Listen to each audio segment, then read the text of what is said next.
매주 금요일 문화 이야기와 함께 그 속에 숨은 과학 정보도 알아보는 과학 스포일러 시간입니다. 네, 오늘은 교과서와 영화에 이어서 뮤지컬로 만나보는 서편제를 준비했다고 합니다. 먼저 화면으로 만나보시죠.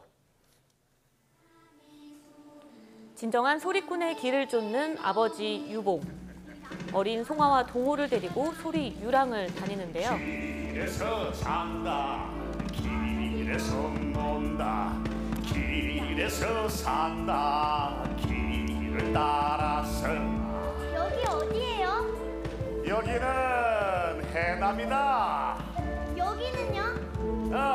강진 지나서 여수로구나.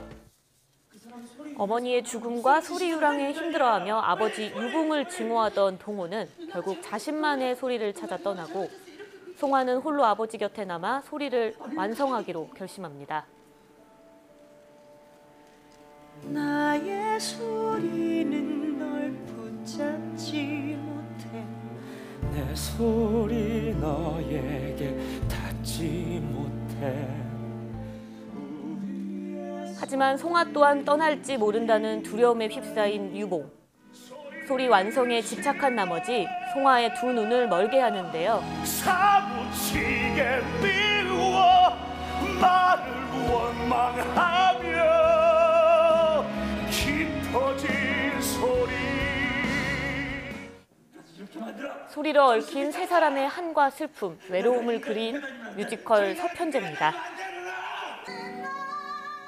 네, 스튜디오에 양혜영 기자 나와 있습니다. 안녕하세요. 네, 안녕하세요. 네, 오늘 소개하는 뮤지컬 서편제 잠깐 봤지만 그 영화는 되게 또 다른 느낌이네요. 네. 저는 서편제 하면 그 국악인 오정혜 씨가 출연한 영화가 가장 먼저 떠오르거든요. 그쵸. 네, 이렇게 영화나 아니면 교과서에 등장한 소설로서만 아는 분들이 많을 것 같아요. 그런데 벌써 세 번째 뮤지컬 공연을 하고 있다고요? 네, 네, 그렇습니다. 원작과는 어떤 차이가 있죠? 네, 그 이야기하셨듯이 뭐 뮤지컬 서편제, 그러니까 우리가 서편제라고 딱 하면 뭐 영화, 그리고 또 교과서 속에서 만났던 이청준 작가의 소설 이렇게 생각하기 쉽죠. 뮤지컬 역시 같은 소설을 원작으로 하고 있습니다. 이 소설이나 영화와 달리 뮤지컬에서는요, 등장인물의 관계를 좀 새롭게 설정해서 재미를 더했는데요. 특히 동호가 송아가 찾아올 때마다 이 동호만의 길을 갈 수 있도록 피하거나 밀쳐내는 것으로 조금 두 사람의 설정을 좀 달리했고요. 네. 또 유봉과 동호의 갈등도 이 어머니의 죽음 혹은 뭐 소리꾼의 삶 이런 것들 이외에 아버지는 국악, 판소리를 중시하는 반면 아들은 서양 음악, 팝을 중요하게 생각하고 그것에 이제 열정적으로 달려드는 모습들을 통해서 이 음악적 대립도 표현을 해냈습니다. 굉장히 현대화했네요. 네, 그렇죠. 또 뮤지컬만의 매력은 무대에서도 볼 수 있는데요. 수목화를 옮겨놓은 듯 한지로 꾸민 무대가 영상과 어우러지게 되면서 이 한정된 공간을 확장시켰다는 것도 이 작품의 매력 포인트 중 하나고요. 이 제목에서 알 수 있듯이 서편제 하면 이 판소리가 굉장히 여러 번 나오는데요. 네. 이 개인적으로 판소리를 오롯이 들을 수 있는, 이 공연에서 들을 수 있는 기회가 된다는 점에서도 이 뮤지컬만의 매력이 좀 있다고 볼 수 있습니다. 네, 저도 어렸을 때 서편제를 본 기억이 있긴 있는데요. 뮤지컬로 제대로 보고 싶어진다는 생각이 듭니다. 네. 근데 궁금한 게 있는데 판소리 하면은 득음이 중요하다 그러잖아요. 네, 그렇죠. 이 뭐 판소리에서 사실 득음이 중요한 거, 명창들은 꼭 득음을 해야 된다 이렇게 하는 이유가요. 판소리 자체가 굉장히 짧으면 뭐 3시간 정도, 길어지면 8시간 가까이 쉬지 않고 이 판소리 노래를 해야 되기 때문입니다. 그래서 일정한 어떤 음의 소리를 한계를 정해놓고 어떤 소리가 날 때까지 연습을 하는 서양 음악과 좀 달리 무한한 소리를 목표로 연습을 하게 되는데요. 그래서 이 소리꾼들은 오랫동안 목이 쉬지 않고도 소리를 낼 수 있도록 혹독한 훈련을 거치게 되고요. 그 과정 속에서 득음을 한다 이렇게 볼 수 있습니다. 그러면 어떻게 해야 득음의 경지에 이르게 되는 건가요? 네, 이 소리꾼은 이 호흡이나 발성법이 우리가 일반적으로 말하는 일반인이나 우리가 뭐 요즘에 쉽게 보는 가수들하고는 굉장히 다르다고 해요. 네. 이 대개는 우리가 폐로 숨을 쉬는 흉식 호흡을 하거나 네. 뭐 노래할 때 왜 배심으로 한다 해서 복식 호흡. 그렇죠, 복식 네. 호흡이 있죠. 하지만 이 판소리를 하시는 소리꾼들은요, 배보다 더 아래인 단전에서부터 소리를 끌어올리는 이 단전 호흡을 해야 한다고 합니다. 그래서 이 서양 음악은 목이나 코, 뭐 입 등 구멍을 다 열어서 맑은 소리, 공명을 굉장히 중시하는 반면에 소리꾼은 성대를 직접적으로 사용을 하는데요. 지금 보시면 소리꾼의 성대가 볼 수 있죠. 네, 상처가 나 있네요. 네, 성대 결절이 굉장히 많이 나타난다고 해요. 소리꾼들의 이 성대를 찍어보면요. 네. 성대를 무리하게 자극을 해서 연습을 반복적으로 하기 때문에 이 성대 점막이 벗겨졌다 아무는 과정 과정에서 이 끊임없이 연습을 반복하고요. 그렇게 되다 보면은 성대 자체가 상처에 이제 무뎌지게 되니까 튼튼해지고 소리를 오랫동안 낼 수 있게 되는 겁니다. 네, 그래서 그럼 이 이비인후과 전문의인 김영태 의사의 설명 좀 직접 들어보시겠습니다. 그러니까 운동하는 선수들, 무도인들은 손에 보면 아주 딱딱한 굳은 살이 생기잖아요. 일반적인 굳은 살과 다르게. 그러니까 마찬가지로 판소리를 하는 분들은 성대 자체에 무도인의 그런 단단한 굳은 살을 만드는 것처럼 성대를 단단하게 만들어야지만 아주 높은 소리를 내고 그다음에 아주 오랜 시간에 소리를 소화할 수 있게 됩니다. 네, 저도 앵커로서 발성 연습을 많이 해왔는데요. 네. 저희 같은 경우는 오히려 목에 무리를 안 주고 공명을 활용하려고 노력을 많이 하거든요. 그렇죠. 되게 이런 판소리와는 많이 다른 것 같아요. 맞아요. 네, 그래서- 득음하면 뭐 폭포수에서 맞아요. 소리를 막 지르면서 네. 연습하는 걸 본 적이 있는데 네. 정말 이렇게 하면 득음이 되는 게 맞는 건가요? 네, 그렇습니다. 이 국악은요, 사실 서양 음악과 달리 이제 스승에게 배워서 하는 네. 구전 음악이라고 우리가 이야기를 하잖아요. 그래서 옛날부터 득음을 하면 100일 동안 소리 훈련을 받아야 한다 이렇게 이야기를 했습니다. 네. 그런데 찾아보니 이 과정에도 나름 과학적인 득음 원리가 숨어 있더라고요.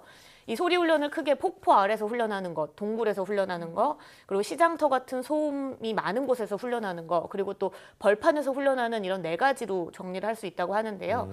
이 폭포 훈련 같은 경우에는 폭포수가 떨어지면서 모든 음역대에 백색 소음이라는 걸 냅니다. 뭐 물소리 같은 거죠. 그 백색 소음을 뚫고 자신의 목소리를 더 크게 낸다면 그 목소리가 굉장히 큰 활용이 될 수 있잖아요. 그래서 그런 것들을 연습을 하는 거고, 유색자음이 많은, 잡음이 많은 이 시장터 훈련도 비슷한 이유입니다. 또 소리의 난반사가 심해서 울림이 굉장히 유지가 되는 동굴에서는 동굴 울림 안에서 또렷한 목소리를 만드는 훈련을 할 수 있고요. 반대로 반향이 없는, 그러니까 음이 이제 반사가 돼서 다시 돌아오는 게 거의 없는 벌판이나 바다에서도 소리가 막 바깥으로 흩어지지 않고 한 곳으로 모아서 명확하게 내는 연습을 또 할 수도 있습니다. 네, 판소리와 과학은 어떻게 안 어울린다고 생각을 했는데 득음에서 우리 선조의 어떤 과학적인 감각을 느낄 수 있었습니다. 네. 그러면 양 기자의 이 작품 이 장면 함께 보시면서 이야기 나눠보겠습니다. 근데 아버지, 그 우리 소아 누나가 소리 공부를 너무 열심히 하다 보니까 목이 쉬어버렸거든요. 제가 듣자니 이 명창이 되려면 그 똥물을 마셔야 된다는데 어찌 먹어야 되는 거 아닌가요? 몸이 싫은디야 똥물 좀 먹을 티야? 에이 먹으면 참말 득음할까요 아버지? 먹어봐야 알지. 아니 똥물이요? 지금 네. 제가 잘못 들은 거 아니죠? 네, 동물입니다. 다음 장면에서 송아가 어떻게 될지 정말 궁금해지는 영상인데요. 진짜로 똥물을 먹는 게 득음에 효과가 있나요? 네, 이거는 사실 저도 좀 찾아보면서 굉장히 신기했던 네. 부분인데요. 실제로 똥물이 뭐 붓고 열난 성대를 진정시켰다 뭐 이런 이야기가 있고 효과가 또 있다고 그래요? 합니다. 이 똥물, 그러니까 인중황이라고 말하는데요. 이 똥물을 만드는 방법이 동의보감에 나와 있다고 하는데요. 이 만드는 방법을 살펴보면 굵은 대나무통 중간에 구멍을 뚫어서 감초를 넣은 뒤에 무명천으로 잘 감싸고 그 통을 변속관에 넣어둡니다. 한 달 정도 지나고 나면 천을 통해서 스며든 투명한 즙들이 이렇게 나오는데 그거를 끓여서 마시기도 하고요. 뭐 통 안에 넣었던 감초를 바짝 말려서 약초로 달여 써서 쓰기도 했다고 합니다. 이 동의보감에 따르면요, 인중황, 그러니까 똥물이죠. 성질이 차가워서 열을 내리고 균이나 독을 치료하는데 효과가 있다 이렇게 나와 있는데요. 그래서 원래 곤장을 심하게 맞아서 생긴 장독이 올랐을 때 똥물을 많이 사용했다고 하고요. 네. 성대에도 이 열감, 그러니까 소리를 많이 내면 이제 뜨거워지잖아요, 목이. 그랬을 때 이 소리꾼들이 똥물을 먹고 성대를 좀 잠잠하게 만들면 또 득음하고 훈련하는데 좋았기 때문에 득음에 활용이 됐다 이렇게 볼 수 있습니다. 뭐 인중황, 이 똥물 이런 거는 사실은 지금은 사라진 약재죠. 지금은 네. 쓰고 있지 않아요. 과거에는 뭐 약재 구하는 게 사실 되게 어려웠을 테니까 그래서 좀 사용했다 이렇게 생각이 됩니다. 네, 동의보감에도 이런 방법이 나왔다고 하니까 네. 정말 신기한데요. 그럼 뮤지컬 서편제 양 기자의 과학 팩트 점수는 몇 점인지 화면으로 보시겠습니다. 뮤지컬 서편제, 한설인 우리 소리, 가슴을 친다. 과학 팩트 별점 3개 반입니다. 네, 오늘은 뮤지컬로 새롭게 만들어진 서편제에 대해서 알아봤는데요. 그 득음을 하려면 피 한 바가지는 토해내야 된다 이런 열정도 좀 느껴볼 수 있었고요. 네. 그 속에 담긴 과학과 함께 알아봤습니다. 오늘 양 기자 고맙습니다.